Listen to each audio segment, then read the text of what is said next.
When the negative exponent is included in a problem, you must change it to a positive exponent. Let's look at the first example.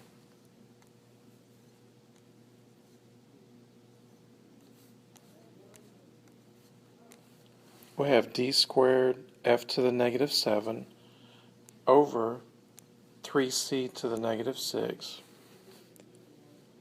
Now, if you have a negative exponent, you need to rewrite it or change it to a positive exponent.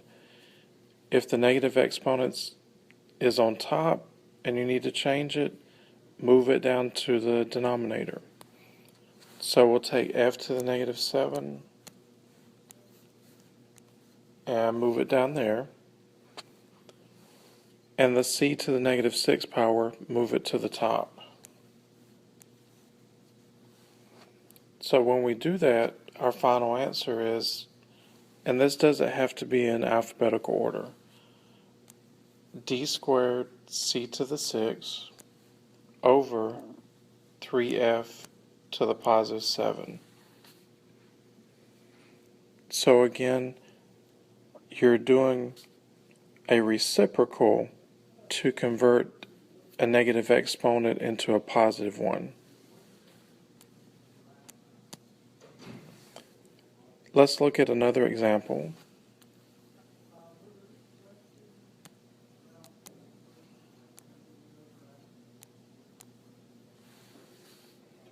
We need to evaluate 5 to the negative 2 power. This is understood to be over 1. To change the negative 2 exponent, move that term to the bottom. Moving it to the bottom, it becomes 5 squared. There is nothing left on top, but you must put a 1. It's understood to be there. Our final answer is 1 over 25.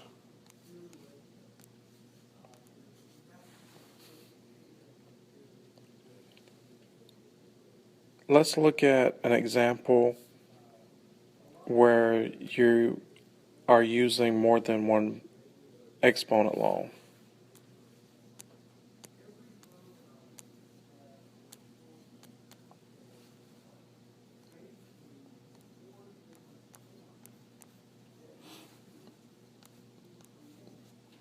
We are given this problem.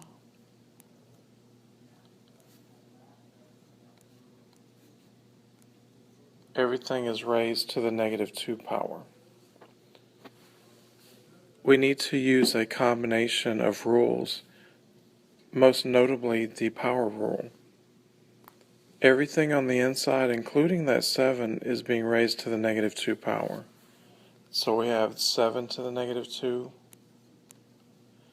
x to the negative 2. And remember, when you use the power rule and raising an exponent to another exponent, you multiply the exponents. So for y, negative 3 times negative 2 would give us positive 6. Same thing with the denominator. 9 times negative 2 would give us c to the negative 18th power.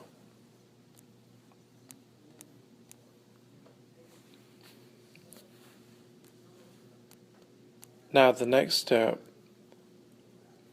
rewrite each negative exponent into a positive one. So 7 to the negative 2 and also x to the negative 2 will move down to the bottom.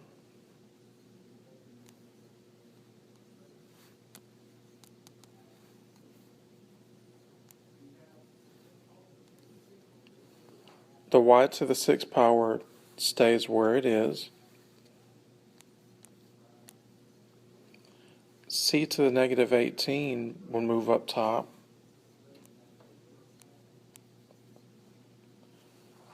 Denominator, we now have 7 squared times x squared.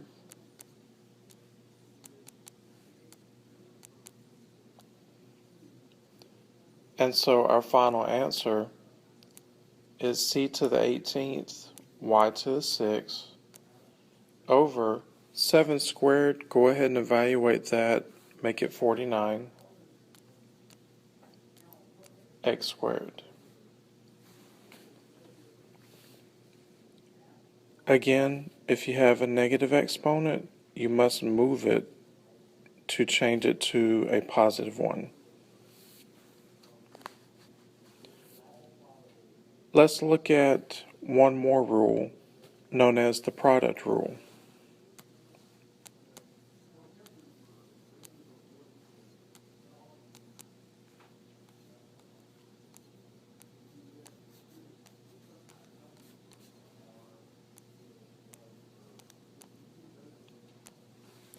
For the product rule, if they have the same base, you keep the base and add the exponents together.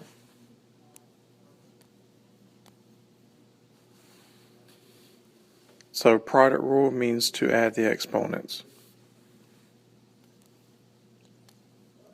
Let's look at our first example.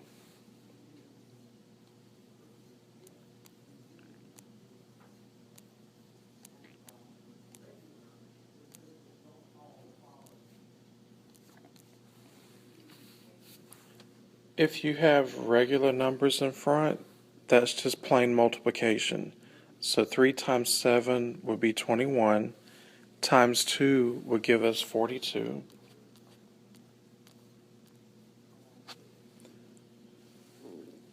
If you do not see an exponent, it's understood to be a 1. So we can put 1s up here. Now we have a product, so we keep the base, which is x, and add the 1, the 2, and the 1 together. So our final answer would be 42x to the 4th.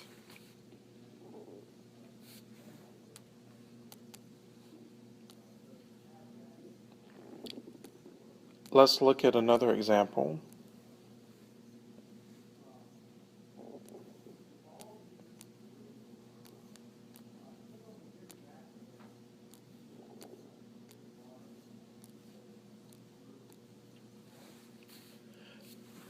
This one involves numbers.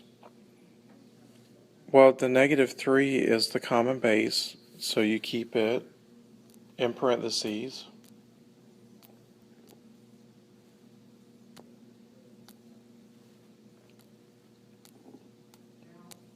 And they have the same base, which I just said was negative 3. So you keep the negative 3 and add the exponents. So this would give you negative 3 to the 12th power. Do not evaluate the answer unless instructed to do so.